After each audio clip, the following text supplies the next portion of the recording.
We'll see. There's still no video embedded, but it's live. Ooh, yeah.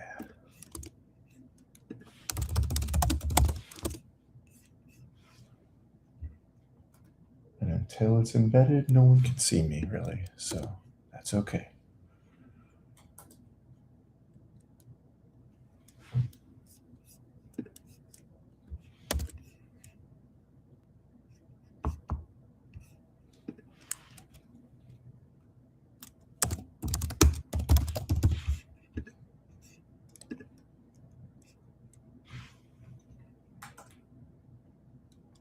There we go. All right. Hey, everybody, or anybody. I am very overwhelmed.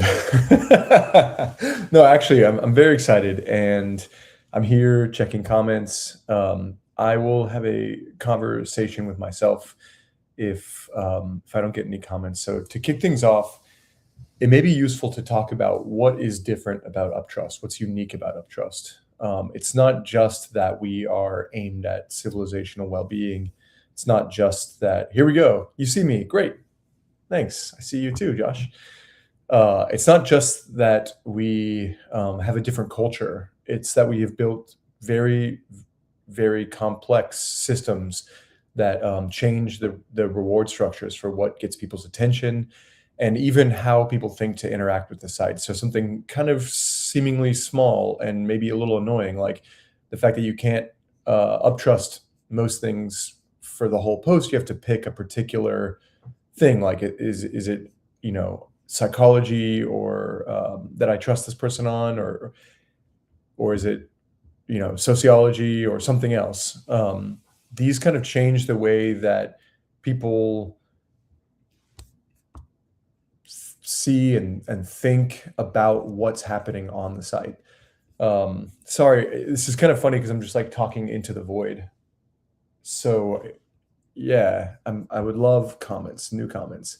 Yay, you found it. It took a bit. Yeah, sorry, it was a little confusing. All right, okay, tell us how we built the site. Okay, so with a team of incredible people. Truly, I love my team. I love you guys. You guys are live right now. It's so amazing to see people that are so smart and dedicated and kind of build something out of nothing. One thing that's really cool about UpTrust, for better and for worse, we built everything from scratch.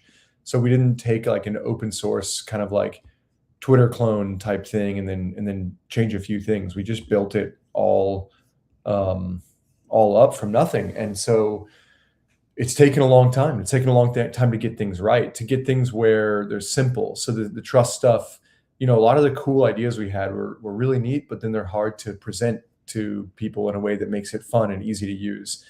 And yeah, great. If Pete, if you want to come on, please do come on.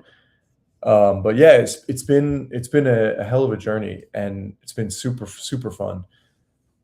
One of the things that's probably not so obvious, so the trust, you can see that you're not just liking or trusting or down trusting a particular thing. You have to do it in a domain.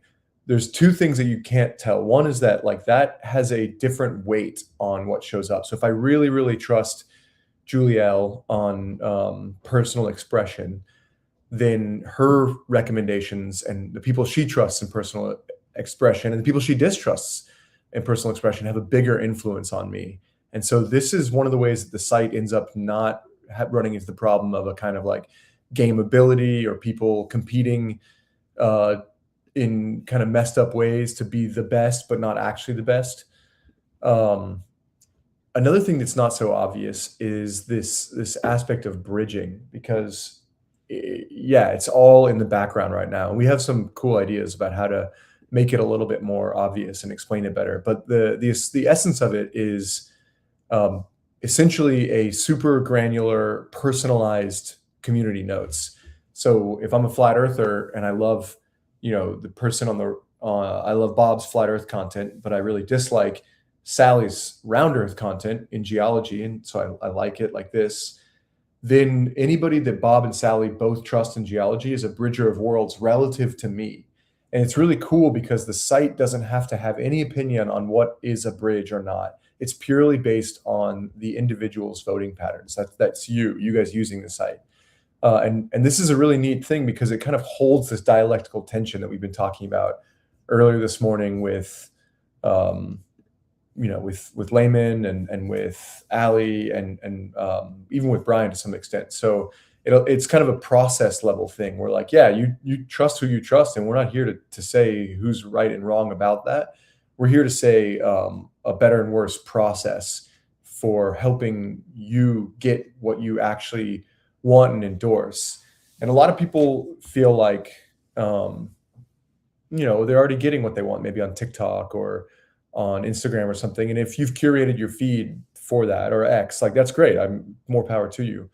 I find that for me, it's very, very difficult. It's not impossible to curate those feeds for what my kind of like, system two versus my system one, my like endorsed preferences over the course of years versus my in the moment, like I want a cookie. And so I feel like a lot of other sites will give me lots of cookies because I sure do like cookies when I eat them, but not necessarily healthy or helpful to me. So cool. I'm getting some comments. I'm loving it. Will there be a graph representation of bridging? That would be, will please be hot. Thank you. Yeah, we have some cool ideas about that. And I think there will be. One of the things that we haven't quite settled internally on is how to show what information in a way that respects everyone's privacy. And there's different ways to do it that could be, I don't know, like if you screenshotted it and it showed off certain things. So there will be, and we're going to figure it out in a way. We're really serious about respecting everyone's privacy and this sort of thing. And yeah, there's going to be a really cool, because it's really cool. Although I described it the simple kind of up-down trust thing, it gets really complex, and we can do that with whole ideologies. Essentially, it's not, you can go further and further out in the graph. Thank you for that question. Keep the questions coming. From the Hunmonk group, how is AI impacting our business direction? How, if at all, have we integrated AI thus far in support of the mission? Great question. Tough one that we're constantly wrestling with. So, and we've done a bunch of experiments and made a bunch of mistakes. I think when we started 2.5 years ago, we were more optimistic about AI facilitation than we are now. That's one of the biggest things where we kind of, in the classic startup sense, like build stuff and then let it go if it doesn't work. We were like, man, me, Pete, Blake, a bunch of others have this like world-class experience leading groups and facilitating incredibly deep, emotional, often conflictual environments. What if we can instantiate that in a kind of forum in AI, responding to people and encouraging people? And so you can still get this on, I think, original posts. You can ask, do we still have it? Yeah, you can say ask AI, and there's these various bots that you can use. But it turns out, like, for the most part, people just didn't like them, and very quickly people soured on AI content. So you see, there's still the option to generate an AI image, but we took that away because it kind of actually really love interacting with humans, and we want to focus on that on the site. So this was one of the things that we let go of. But one of the things that's been really great about AI is well, man, there's a couple things. A couple other ways AI is already integrated in the site. Right now, the tags that you get, like when you up or down trust stuff, what are you up or down trusting on? That's an automatic process that happens with vector embeddings. And one cool thing about that is that if I trust you in physics, you get a little bit of bleed over trust in math, because that's, there's a kind of closeness in a mathematical sense based on, this kind of multi-dimensional number in this abstract kind of vector space. And so this is a really, really neat thing that I think like is not AI in the sense of LLMs, but it is kind of machine intelligence in an AI in a really important and beautiful and helpful way. Sorry, I want to be more interesting and more engaging. But the last thing I want to say is that from the business direction, it's scary. If you get on X, it feels like oh my God, like everyone is vibe coding like a billion-dollar company in one day. And like, if you're not doing that, you're getting left behind and blah, blah, blah. Um, we're not there yet in all actuality. I've done a bunch of vibe coding and it's been frustrating. And I've seen massive, massive improvements from even 3 months ago to now. Um, that said, it's been extremely cool to do prototyping, especially front end stuff.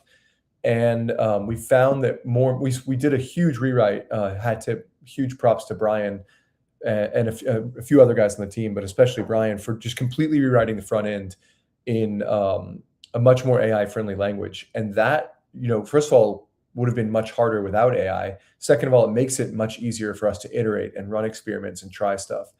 And I think we did the switch at the right time.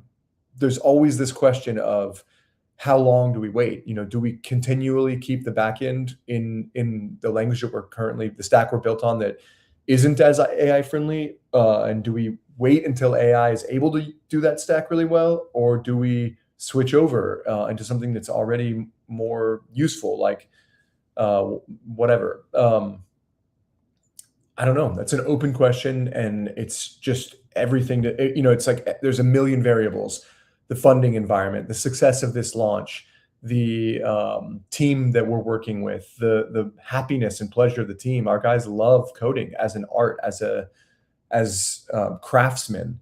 And one of the guys was like, I will not work as a code reviewer for AI. That's not what I'm into. Some of our guys love that stuff. So a bunch of open questions, and I think we're with all the startup people right now and all the big companies too, of when do you switch over your legacy systems? When do how much vulnerability gets introduced to the system using AI coding, where now we're using much more popular libraries, are much more generalized and standardized. So great, that makes for faster development, but it also makes for bigger attack vectors. And we saw that right away when we switched to Next.js. Almost instantly, there was a freaking security risk that we had to take care of. So big open questions. Thank you. Okay, next question. That was so technical. I apologize, but for those who are interested, maybe you liked it.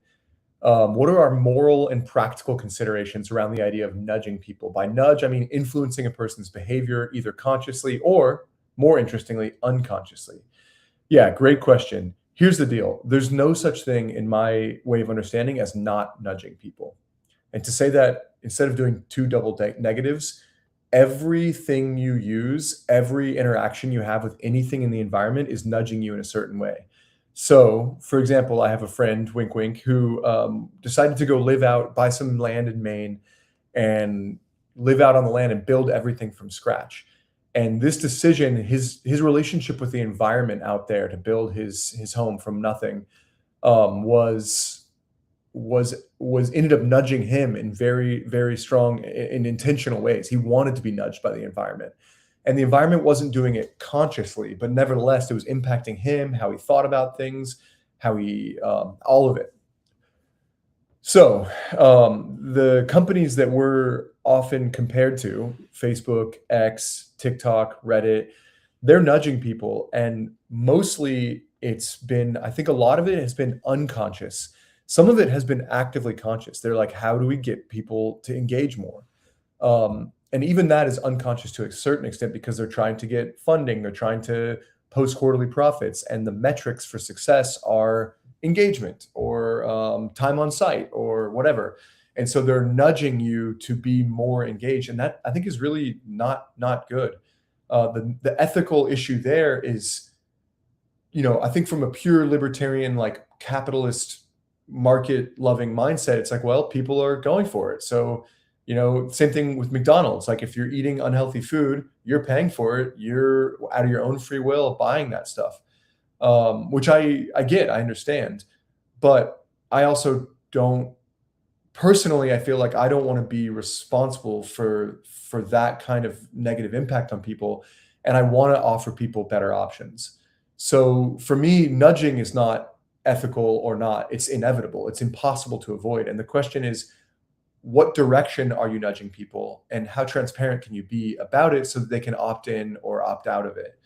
And are you actively trying to hurt them in ways that go against their own best interest as judged by them?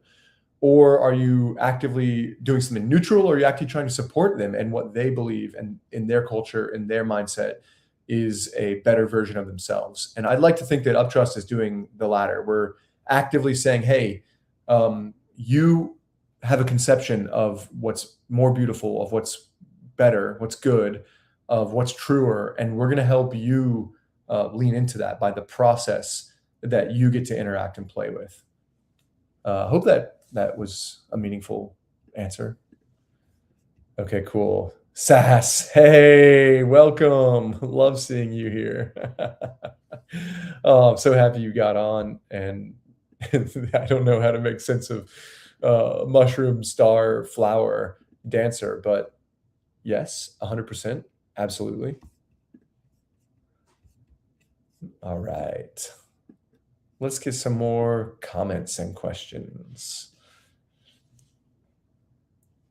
I can say some more about what I hope happens. Sometimes people are like, "Well, what's the win condition?" You know, what is it like? What are our metrics? You could say.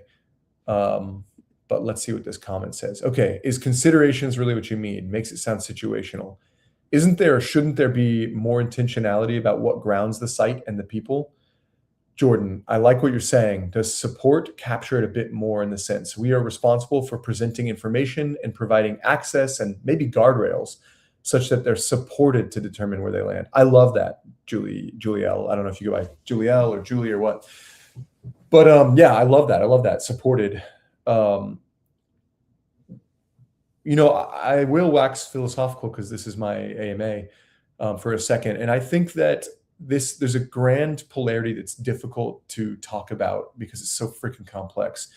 But I'm going to roughly say there's a kind of dialectic between the world is objective and there are facts. There's a good and there's a true and there's a bad and there's a false, and things are aesthetically pleasing or they're not, for example.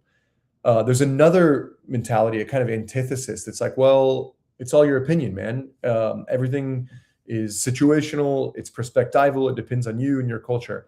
UpTrust is like, how do we say both of those have a piece of the pie?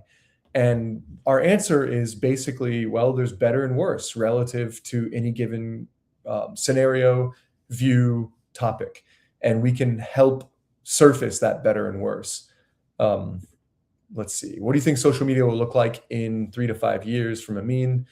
And Julie is good. Okay, cool. Thanks. So yeah, Julie, I know I didn't really fully go into it. I'm gonna go back to Amin in a second, but yeah, I personally think that there is a greater good that we are all aimed at, but I think sometimes that greaterness is so much. One way you can look at this is if you ask any culture around the world from their own point of view, do they believe that there's more mature versions of what they think is good? So even if you went to like an ancient kind of like warrior, culture, let's say, they have people that are more badass warriors that they respect more highly. There's a greater respect and a less respect.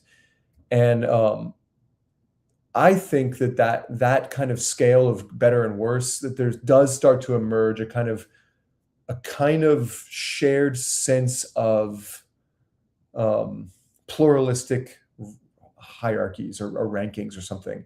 And I think that if we can aim towards that and support people in finding the better version of themselves, that we have a much, much better world. Okay, so back to what do we think social media will look like in 3 to 5 years? Oof. Let's talk about the world where UpTrust is successful. In the world where UpTrust is successful in 3 to 5 years, or in the world where UpTrust is as successful as we hope it is, in 3 to 5 years, social media helps you make sense of what doesn't make sense. It helps you be more compassionate, more grounded, more grateful, more loving. It helps you find things. It helps you find people. So you're like, hey, I need a tutor for my kid in this subject. And you find someone who's actually really the right fit for you. You're like, hey, I have a friend who has a cool version of an addition to UpTrust, or maybe its own site. like I have a bunch of pie left over. Does anybody in the neighborhood want some?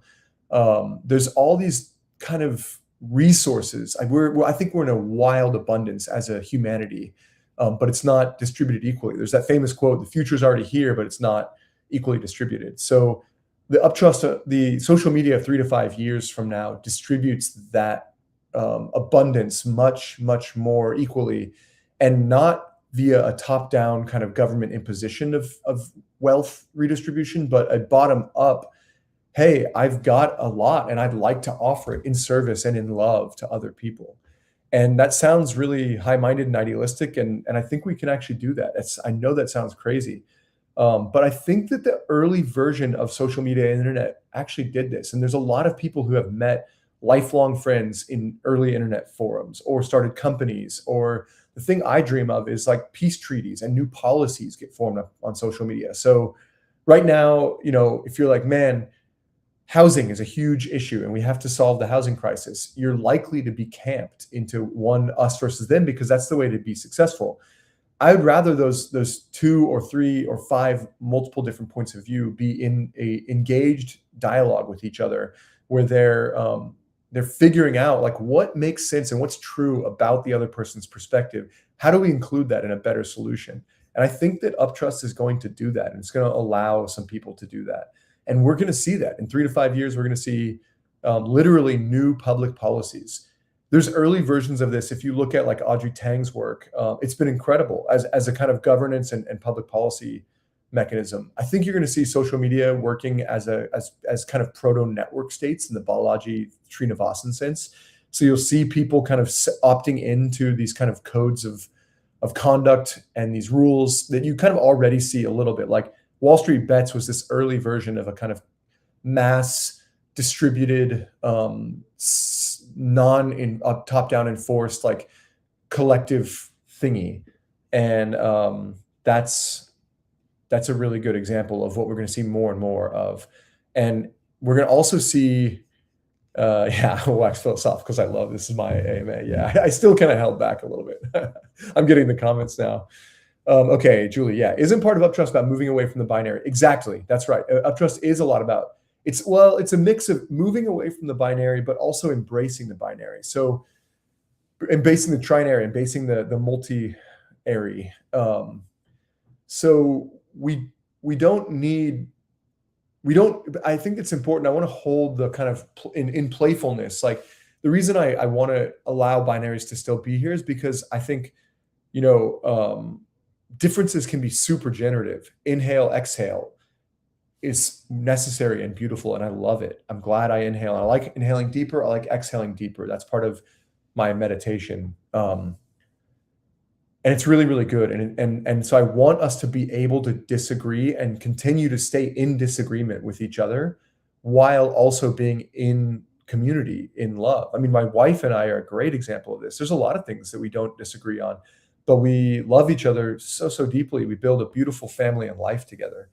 And yeah, I'd love for UpTrust to be able to do that. But this kind of idea that you've said, Julie, of like creating a different, better concept of fluidity such that stability is not destroyed and we're not locked into static positioning. Amen. That's it. The trust scores, for example, are dynamic. They're constantly adjusting. That's one of the cool things that we had to figure out with the math was how to compute that at scale. So yeah, you can exactly embracing another and accepting someone else's binary is a great example of this, using and communicating about it freely with respect. So, here's a tricky area to talk about, embracing someone else's binary. I sometimes get frustrated. There's a theater in Austin, and most people in the US have heard of Alamo Drafthouse. It's this famous theater that has like, you can order food and drinks while you watch a movie. And I love it, and it's great. And all of their new constructions, to avoid the kind of like gender, trans, all this kind of bathroom questions, they just build individual stalls. There's a bunch of individual stalls, and then they have one room for urinals, and they don't have any signs. They just say urinal room. And then you figure it out. And I think this is a beautiful way to honor people who have different gender identities, they don't feel offended by the whole thing, and they can, interact with the bathrooms whenever they want.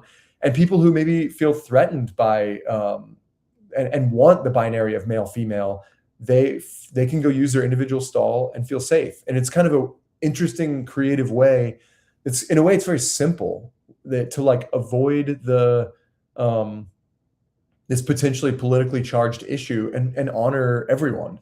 And honor everyone maybe sounds too flattening because you do have to make a choice, and I'm sure that pisses some people off. But I think it's a cool example of ways that you can kind of say, yeah, I can respect your binary, and maybe you feel threatened in a way that I don't think you're threatened, but nevertheless, I can work with that and I can help you with that. And binaries can be super, super generative. We just don't want to get too locked into them or dogmatic about them, in my opinion. So let's see. Any more comments? I got 2 more minutes. Man, it's so funny. Oh, 8 comments. Holy moly. What did I miss? Got some +1 for graphic representation, especially if it's fun and interactive, clustered kind of deal. Data is beautiful. Is there a Yeah, there is a hash thing here for sure. I've heard that hashing is cringe, but Sass, I am into it. And Sushantu, one of our guys, is also really into this graphic representations. I think that's coming, and I think it's one of the beautiful things that we're also going to offer that we have early prototypes of, but it hasn't gotten to the point where we're ready to share, that I'm super excited about. And that is being able to show ideologies that exist in the data that don't exist obviously in like party lines. So for example, let's say in the US, maybe there's a bunch of like downstream of Puritanism, and we don't realize how much we're Puritans, and we're actually like enacting this Puritan ideal. And there's this kind of egregores, the internal term we use for it, which is kind of this word for like a collective spirit. It's an ancient Greek word, I think. It would be amazing to be able to see these egregores. They already exist in social media, in media in general, and they kind of they're almost like these self-organizing collective entities that use us as hands and to like enact that philosophy and self-perpetuate. And I think those are going to show up in the data, and we'll show them, and it's going to be really cool and creative and interesting. Okay, let's see. We got from Breo 40, and then I think I have to wrap up. Great question. I'm in career management and helped displaced executives find their next role. AI has had tremendous impact in my business, as many executives are using AI to develop their resume, cover letters, LinkedIn content, all that stuff. But it's also offered Breo an opportunity to rebrand themselves as someone who's effective at humanizing AI content.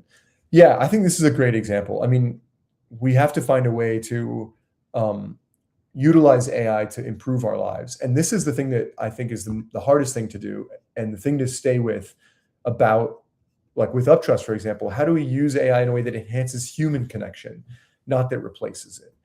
And if AI makes your workflow better so that you have free time, don't fill it with more workflow enhancing, productivity enhancing stuff. Maybe you fill it with a walk in the woods, or a time with people you love, or your kids, or whatever. I think that's the hardest bit. Okay, so let's see if there's any more comments I missed. Thank you guys so much. I can come back and yeah, moves towards choosing your labels. Do you want to be trans or go in the can?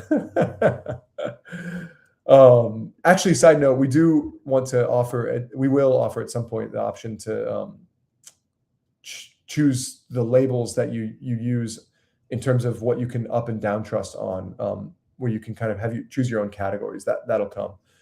But last, yeah, Sass, love you being here with us, and especially in the middle of the night, morning. So thank you, thank you, thank you.